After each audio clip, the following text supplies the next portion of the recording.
Jovem News. Maravilha, de volta na nossa programação aqui. Nós vamos dar continuidade aqui à nossa programação e vamos começar com o nosso bloco aqui, lições bíblicas. Hoje a gente vai estar falando sobre um personagem que chama bastante atenção de todos nós estudiosos da Bíblia, que é o apóstolo Paulo.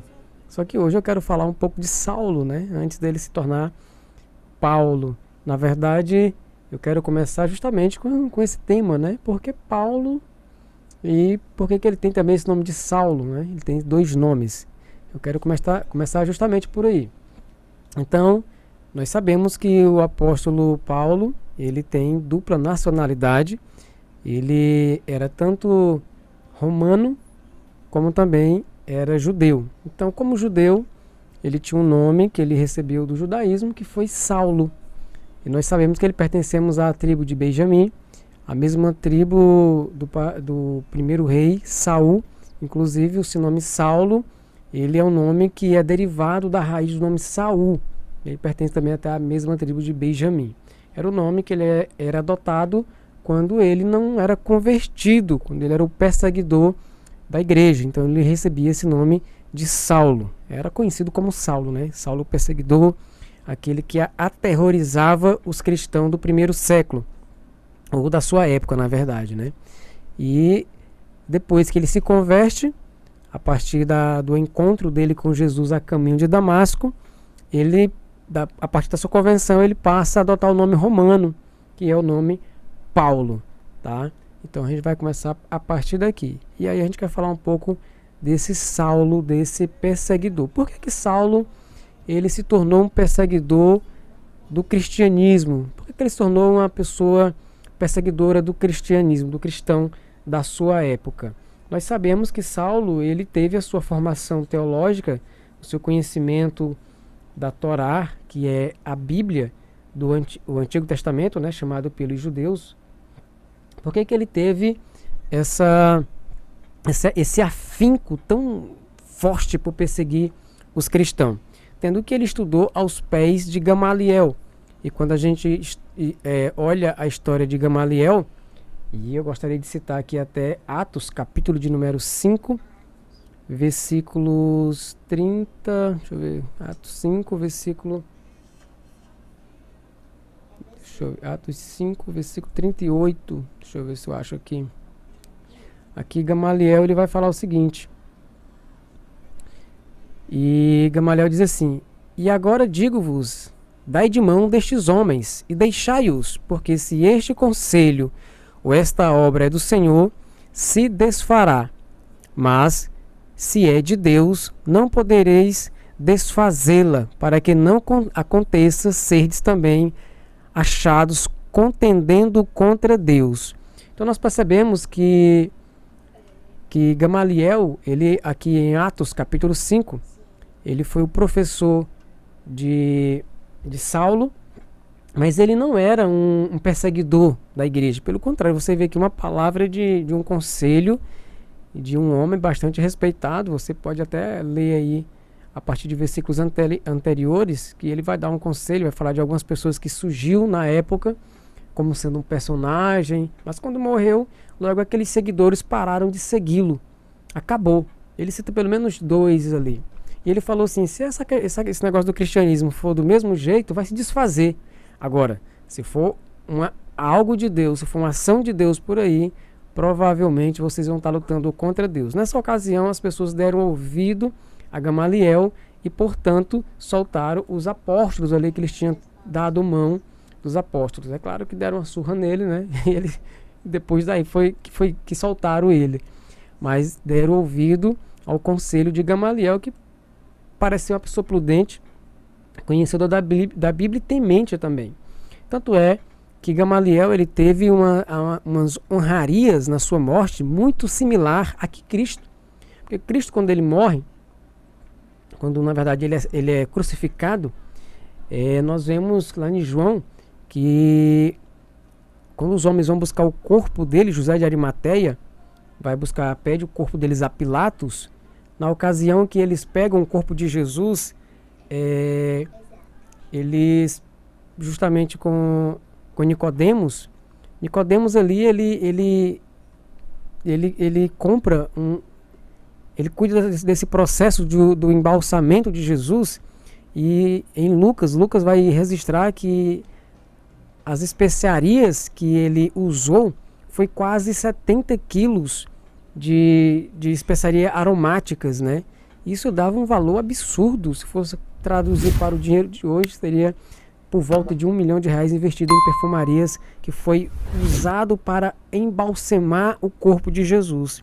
Gamaliel, quando morre, ele tem 50 quilos usados, ou seja, é algo muito próximo. Então, uma pessoa muito honrada e respeitada na sua época. E Saulo estudou aos pés deste homem. Mas a pergunta é, por que Saulo se tornou um homem, assim, alguns chamam de zeloso, mas eu quero usar a palavra fanático, né? Ao ponto dele, aonde soubesse que tinha um cristão aí atrás. Para entendermos isso, nós temos que entendermos essa formação de Paulo. No caso aqui, Saulo, ele era fariseu. E o que é fariseu? Fariseu, essa palavra vem do original que é parache, que significa separado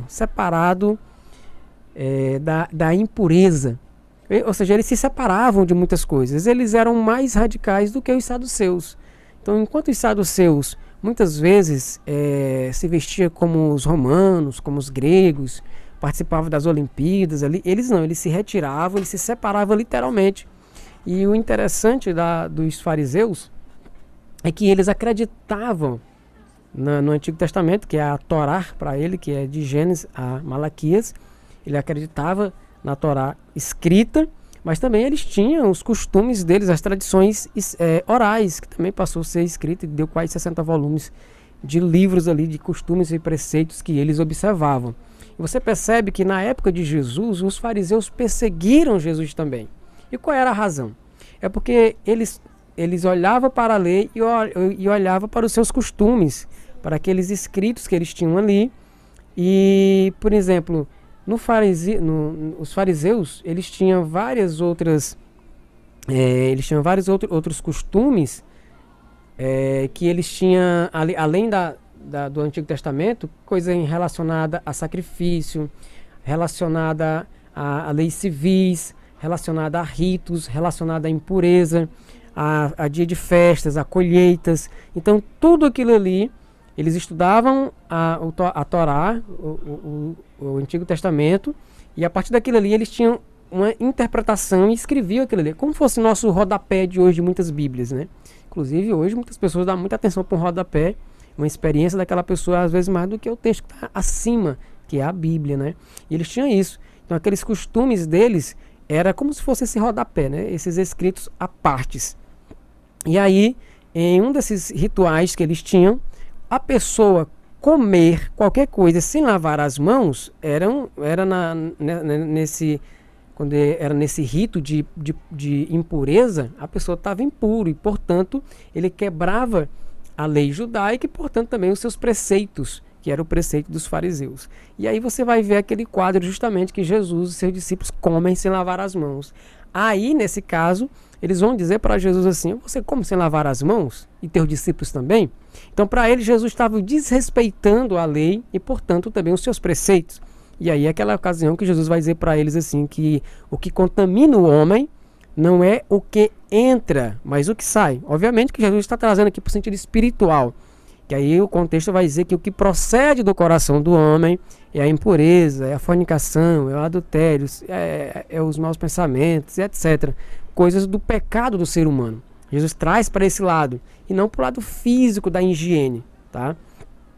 Então, outra questão que a gente vê também no lado do fariseu, é que os fariseus, nos costumes deles da lua nova, das colheitas e dos sábados, então era inconcebível que alguém fizesse alguma ação no sábado. E Jesus, com seus discípulos também, mais uma vez vão lá no sábado e comem umas espigas de milho ali, que eles estão com fome, e aí pronto, isso é a gota d'água para eles.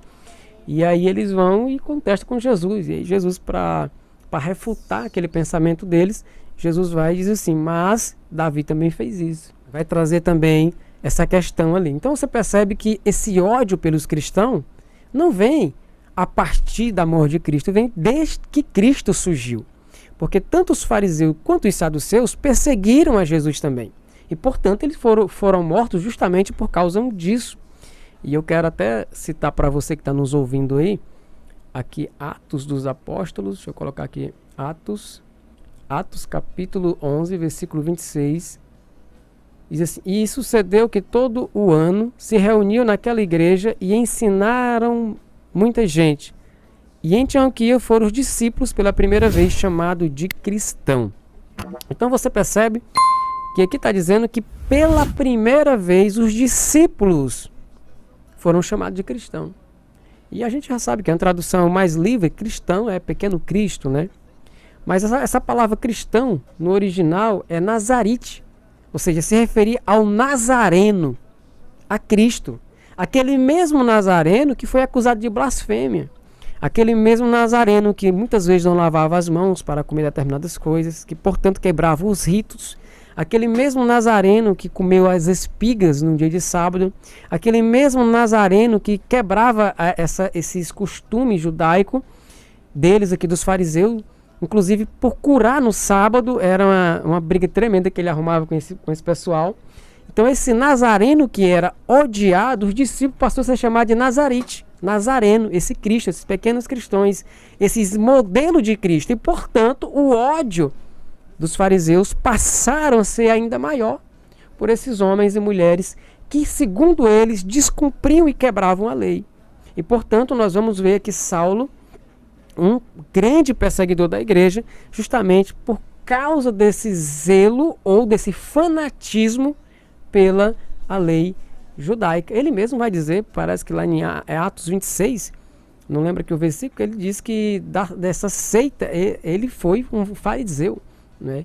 Então você vê que ele fazia parte dessa seita de fariseu e, portanto, odiava os cristãos. Então, para ele, como foi colocado aqui em Atos 9, versículo 1, diz que ele ainda respirando ameaça de morte. E por que que Atos 9:1 fala assim, ainda?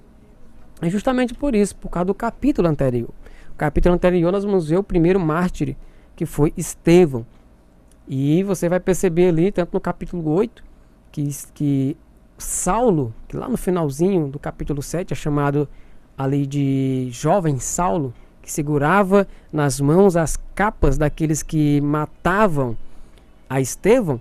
Então, a partir daquela primeiro martírio que foi de Estevão, ele intensificou ainda mais a sua perseguição para com esses nazarites, para com esses cristãos, para com esses nazarenos aqui, esses seguidores de Nazareno. Ele passou a intensificar ainda mais a sua perseguição para esse grupo seleto de pessoas aqui. Então, é engraçado que nós estudamos de manhã a questão dele, esse versículo aqui do versículo 1, que diz assim, e respirando ameaças de morte, né? Como alguém furioso que fica ofegante na tentativa de descansar só quando tiver um encontro com aquela presa e, portanto, vencê-la, aquela presa ali, né? Destruí-la, era esse o intento de Saulo, tá? A gente vai para um bloco comercial agora e logo após esse bloco comercial a gente volta falando um pouco mais dessas questões aqui de Saulo e por que ele perseguia tanto a igreja. Jovem News. Maravilha, beleza, de volta na nossa programação, programa Jovem News. Estamos de 11 horas e 15 minutos. E por aqui a gente vai dando continuidade à nossa programação aí. E a gente vai voltar aqui falando de Saulo de Tarsos, né? Com certeza vocês conhecem muito bem, é o Paulo. Só que a gente vai falar ainda quando ele adotava esse nome de Saulo, Saulo de Tarsos. Então, por que Saulo perseguia tanto a igreja, né? Já falamos um pouco sobre a sua religião do fariseu, né? Ele era fariseu. Ele mesmo chama de seita, né? Do fariseu. E ele pertencia a essa seita, a essa religião da época da época de Cristo, que era dos fariseus. E eram dois grupos que dominavam muito naquela época, eram os fariseus e os saduceus. Então, Saulo ele era fariseu e o sumo sacerdote era saduceu. E quando ele vai pegar carta para perseguir a igreja em outros locais, como no caso de Damasco, que vai falar da convenção dele no capítulo 9, ele vai aonde o sumo sacerdote pedir carta, né? Carta branca, autorização para ir em qualquer lugar, qualquer denominação, qualquer sinagoga. E você percebe que aí nós temos dois grupos que divergem de pensamento, que é o saduceu e os fariseus. Mas nesse momento eles se juntam, eles se unem para destruir a igreja, na tentativa de destruir a igreja, né? E quando essa perseguição ela é intensificada por Saulo, a gente vai ver que a igreja é dispensa, exceto os apóstolos permanecerem em Jerusalém, mas o pessoal se espalha, sai aí se espalhando. O objetivo dessa perseguição, se essa instituição fosse humana, ela tinha se acabado, porque ela sempre foi perseguida, era algo muito forte.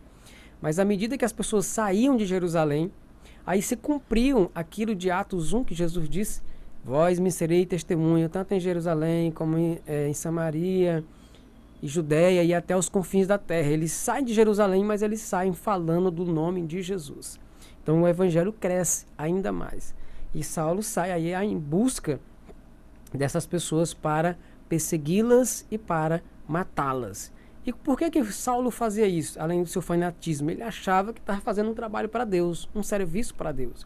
Porque aos olhos de Saulo, o cristianismo era uma religião que respeitava a Torá, que era a lei, o livro dos judeus, respeitava os preceitos dos fariseus, que eles acreditavam que era uma forma da pessoa servir ao Senhor. Então, para Saulo, o cristianismo era blasfemo, era herege, uma seita herege, e, portanto, exterminá-la seria prestar um serviço a Deus. Então, ele não tinha escrúpulo nenhum de invadir a casa de qualquer pessoa que fosse, era homens e mulheres, como o texto diz, arrastava-os para a rua e levavam preso. Muitas vezes levava a pessoa presa, né? Então, era esse a razão. E quando ia para o campo da teologia, vamos dizer assim, da interpretação do texto, eles tinham dificuldade muito grande de entender que aquele Cristo era de fato Salvador. E uma das coisas básicas era o seguinte: em Deuteronômio capítulo 21 e versículo 23, que é na lei, está dizendo o seguinte, Moisés escreve e ele fala assim: o seu cadáver não permanecerá no madeiro, mas certamente o enterrarás no mesmo dia, porque o pendurado no madeiro, acrescento eu, o pendurado é maldito de Deus. Assim não contaminarás a terra que o Senhor teu Deus te dá em herança. Então, na lei, dizia que aquele que era pendurado no madeiro era maldito. E, portanto, ele seria enterrado no mesmo dia, para não contaminar a terra que o Senhor teu Deus te dá. Então, aí o cristianismo, os apóstolos, pregavam que aquele Cristo que eles haviam crucificado era o Salvador. E eles olhavam para a lei e diziam: mas como que pode ser o Salvador se ele é maldito? Maldito de Deus, todo aquele que será pendurado. E a lei dizia que no mesmo dia tinha que ser enterrado para ele não contaminar a terra. Então havia essa dificuldade de entendimento dos fariseus, dos saduceus e de muitos outros ali, para entender que aquele Cristo era o Salvador. E aqui a gente percebe como é que Deus faz na vida do ser humano, né? Porque o homem natural, ele tem dificuldade de entender a Bíblia. E Jesus mesmo disse, né, por meio da sua palavra, por meio de Paulo, o homem natural não tem a capacidade de entender as coisas de Deus, porque ela se revela espiritualmente, né? Ela se discerne espiritualmente. Então, aquele que tem a mente de Cristo, aquele que tem o Espírito de Cristo, que o próprio Jesus, ao ser assunto aos céus, ele disse: eu vou, mas enviarei outro Consolador, para que ele vos ensine tudo. Então, muitas vezes, quando a gente vai para um texto bíblico, se não tiver a orientação do Espírito Santo, a gente fica com essa dificuldade de entender, de entendimento, como eles tinham. Eles olhavam para o texto, mas não viam ação de Deus aqui. E isso aqui é algo tão poderoso, mas tão poderoso, que quando a gente lê aqui em... Deixa eu só colocar aqui Gálatas. Deixa eu só abrir aqui a Bíblia. Gálatas, capítulo de número 3 e o verso 13. Olha só o que diz lá. Cristo nos resgatou da maldição da lei, fazendo-se maldição por nós. Porque está escrito, de fato estava na lei, maldito todo aquele que for pendurado no madeiro. Olha só a revelação que o Espírito Santo vai dar a Paulo, né, que é Saulo, quando se converte, ele adota o nome de Paulo. E quando Paulo escreve a igreja de Gálatas, aquilo que ele não entendia quando era fariseu, que era a lei de Deuteronômio 21, 23, que era todo aquele que for pendurado no madeiro é maldito, aquilo que ele não entendia, agora por ser um possuidor do Espírito Santo, pelo Espírito Santo habitar na sua vida, Cristo lhe dá esse entendimento. E ele escreve a igreja de Gálatas dizendo: Cristo nos resgatou da maldição da lei. De que maneira? Não era maldito aquele que for pendurado e o castigo não era para nós? Pois é, ele se fez maldição por nós. Então ele assumiu a minha culpa, assumiu a sua culpa, ele subiu na cruz para nos salvar. Porque ele pagou um preço que era impossível de nós pagarmos. Então ele se fez maldito por nós. E quando ele era fariseu, ele não compreendiam isso de maneira alguma. É por isso que ele perseguia aquela igreja. E aos seus olhos era uma igreja blasfema, que blasfemava de Deus. E o que é blasfemar? É negar a divindade. Então eles acreditavam que eles negavam a Deus, atribuir aquele Cristo como filho de Deus e, portanto, o Salvador. Então ele tinha esse pensamento de não compreender. Mas quando ele se converte, aí sim, ele passa a ter essa compreensão. O Espírito Santo abre os olhos dele daquilo que ele já via na lei. Mas até então ele não tinha essa visão, essa interpretação poderosa do Evangelho. E, portanto, ele para agora de perseguir. Pelo contrário, ele vai pregar que Cristo é o Salvador. E capítulo 9, você vai ver lá que ele se esforçava ainda mais, tá? Então, era uma das razões que ele perseguia a igreja. E aqui a questão que ele colocava é que a igreja era blasfema, era uma igreja herege, era uma igreja que violava a lei, porque a lei dizia uma coisa e eles faziam outra. Eles olhavam para a igreja e não via a igreja cumprindo a lei. Quando ele se converte, ele passa a escrever diferente. E isso é algo magnífico, o que Deus faz na vida de um homem. E o texto que eu citei para você ainda agora e eu não falei, que era Atos, capítulo 26. Eu vou até citar aqui para ti, Atos, capítulo 26 e versículo 5. Olha só que Paulo, dando testemunho da sua vida passada, ele diz: sabendo de mim que desde o princípio, se o quisera testificar, que conforme a mais severa seita da nossa religião, vivi fariseu. Então ele diz aqui que ele, conforme a mais severa, mais ferronha, né? Aquela seita da nossa religião, ele viveu como fariseu, um perseguidor, talvez zeloso, talvez alguém fanático demais. Ele viveu como fariseu e, portanto, fazia aquilo no tempo da sua ignorância. E aqui eu quero trazer uma aplicação. Já estamos no final do nosso programa aqui, que quando ele persegue a igreja, quando a gente vai ver lá no capítulo 9, versículo 2, ali para frente, quando ele pega cartas dos sacerdotes para ir perseguir a igreja, e aí quando ele vai a caminho de Damasco, que Jesus vem com a luz diante dele, ele cai cego, aquela voz diz assim: Saulo, Saulo, por que me persegue? É interessante que aquela voz não diz assim: Saulo, por que tu persegue a igreja de Damasco? Por que tu perseguiu a igreja de Jerusalém? Por que tu perseguiu a igreja, sei lá, de cidade circunvizinha? Não. Aquela voz não fala: por que tu perseguiu a igreja de Pedro? Por que tu perseguiu a igreja de Paulo? Por que tu de Tiago? Por que tu perseguiu a igreja de Mateus? Ele não fala isso, ele fala: por que tu me persegues?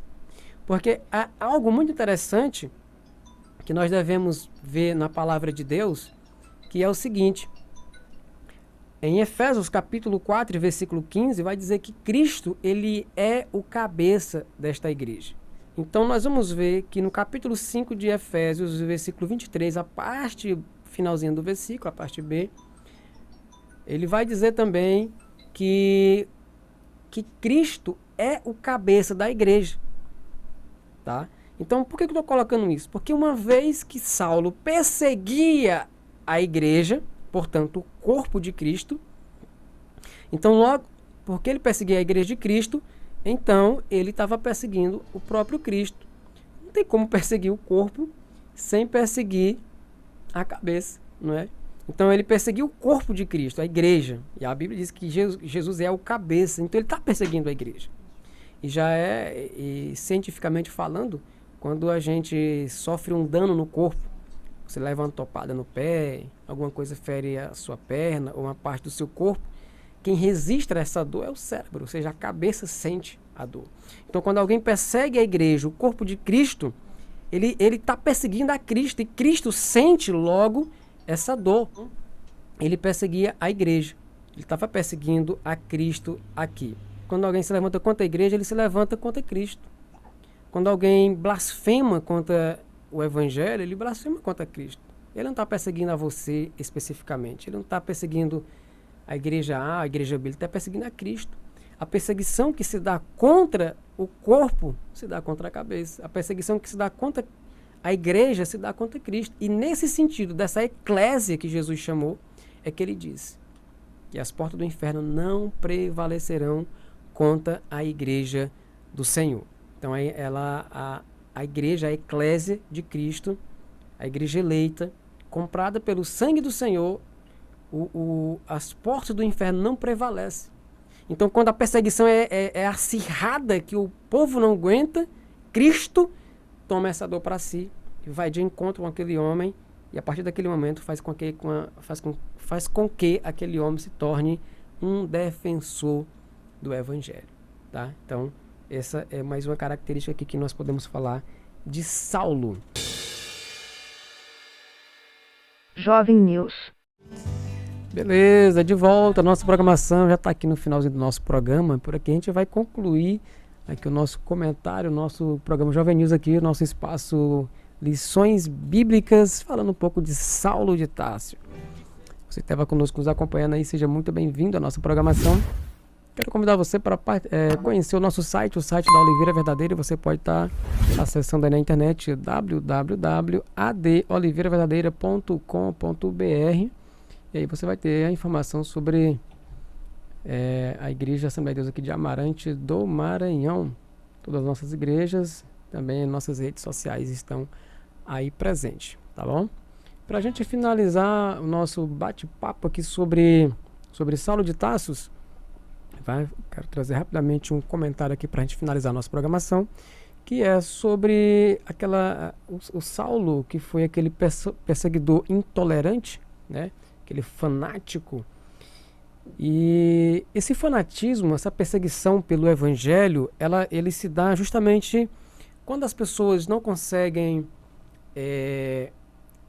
eles não conseguem refutar o pensamento evangélico. Eles sabem que eles estão corretos, mas eles não concordam. E aqui eu trago algo que nós estamos vivendo hoje como cristão. A expressão da minha fé, muitas vezes, vai de contra o modo de vida de alguém.